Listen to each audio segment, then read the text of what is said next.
数十年间，数万人死于非命，大屠杀、自由剥夺、强奸等人权灾难在这里司空见惯。这里风景壮丽，曾被誉为人间天堂，而如今却被无情的现实扭曲成了地狱。这里就是克什米尔。坐落于喜马拉雅西路、印度河上游流域的克什米尔，由于其卓越的地理位置，一直以来都是兵家必争之地。但纵使千百年来历经风雨，克什米尔人的骄傲与尊严却从未被磨灭。质地柔软、举世闻名的克什米尔羊绒，以及那细腻繁复的手工艺品，正是他们坚韧与创造力的年节。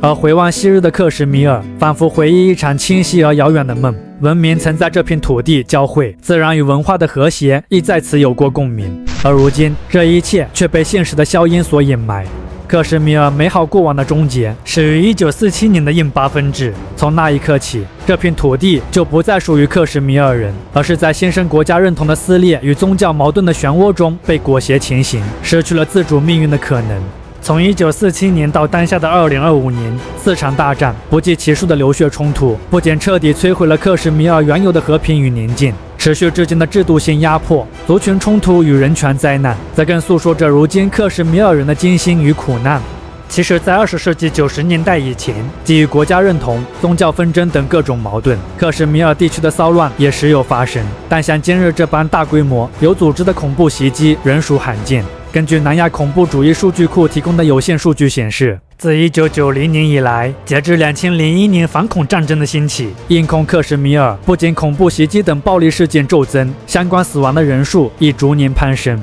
而反观巴控克什米尔地区，尽管其在2000年以前的数据缺失，但2000年后的相关统计亦显示，该地区的社会秩序始终较为稳定，冲突烈度明显低于印控区域。来自佩里亚尔大学的一项研究进一步证实了这一变化趋势。自1990年以后，印控克什米尔的旅游人数断崖式的下滑，验证了这一时期因该地区局势骤变而带来的影响。那么1990年到底发生了什么呢？这就不得不说印度政府与当年在克什米尔实施的一部重要法令——武装部队特别权力法了。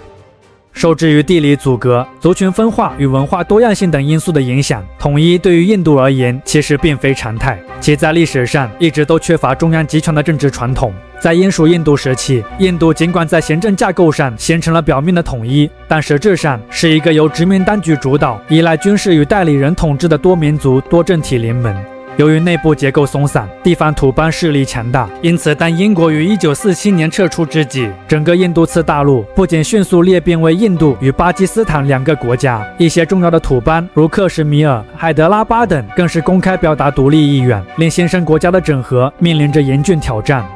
面对强烈的分离主义势力与宗教极端主义浪潮，印度政府为维护中央集权与国内秩序，不得不采取一系列强硬手段，而武装部队特别权力法便是在这一大背景下应运而生，并成为印度国家安全体系中最具争议的法律工具之一。该法赋予军队在受干扰地区近乎战时等级的执法权，包括无需逮捕令即可拘捕嫌疑人、使用致命武力的权利，并在多数情况下豁免司法追责。印度曾在很多动荡地区动用过武装部队特别权力法，包括纳加兰邦、曼尼普尔邦、杭遮普邦等宗教或民族分离主义势力活跃的东北部与北部边陲地区。而就当前形势而言，印控克什米尔及查谟和克什米尔是目前印度政府实施武装部队特别权力法最为广泛且彻底的一个地区。高度军事化的治理模式，加上印度内部宗教认同与族群分裂的历史性矛盾，造就了如今查谟和克什米尔系统性的人权侵犯与社会撕裂的双重危机。作为印度唯一一个穆斯林占多数的邦，查谟和克什米尔在加入印度后，曾通过印度宪法第370条获得了高度自治的地位。然而，在以印度教徒为主的国家结构中，这种自治很快沦为名义而非实质。长期以来，当地穆斯林群体在政治代表性、经济资源获取和社会权力分配等方面，持续面临结构性的不平等待遇。若说长期以来的压迫与不公早已经让查谟和克什米尔的穆斯林们心生怨气了，那么1986年那场充满舞弊与操控的立法议会选举，无疑成为了彻底引爆冲突的导火索。此次选举中，穆斯林政党原本有望赢得多数席位，但最终穆斯林政党不仅只获得了不足10%的代表权，部分参选人甚至在选举结束后还未经正当审判遭到了拘捕。这其中包括后来成为武装组织领导者的赛义德·萨拉赫丁与亚辛·马利克等人。很大程度上也是基于和平手段被压制、合法政治途径被封闭的原因。克什米尔人随后便纷纷转向以武装斗争的形式谋求自身权益，这意味作为印度宿敌的巴基斯坦的介入创造了机会。一方面是查谟和克什米尔日益严重的叛乱，另一方面是印度政府的强硬策略。以暴制暴的结果就是让此后的查谟和克什米尔陷入了极其混乱的局面。根据印度官方公布的数据显示，从1990年至2009年，约有47000人死于叛乱，3400人失踪。更令人震惊的是，据多份人权组织报告指出，在武装部队特别权力法赋予军方特殊权力的庇护下，由军队、边境安全人员等组成的印度安全部队还以系统性的强奸为武器，报复克什米尔平民。根据无国界医生在2006年发布的一项研究报告显示，作为当今全球性暴力最泛滥的地区之一，从1989年到2005年，在查谟和克什米尔受访的500多人中，有超10%的受访者表示自己是性暴力的受害者，超60%的受访者听过强奸事件，超14%的受访者甚至还亲眼目睹过强奸事件。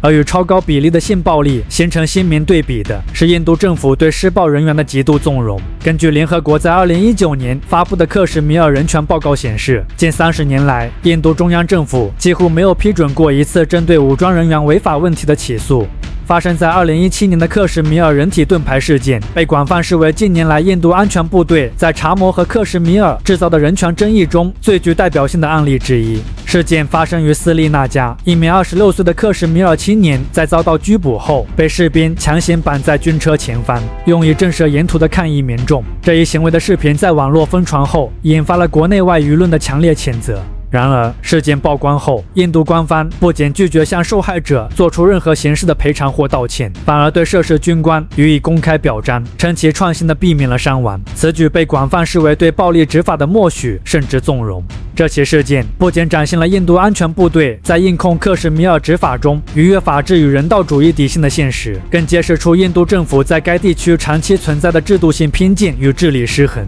亦进一步削弱了中央政府在当地的合法性与公信力。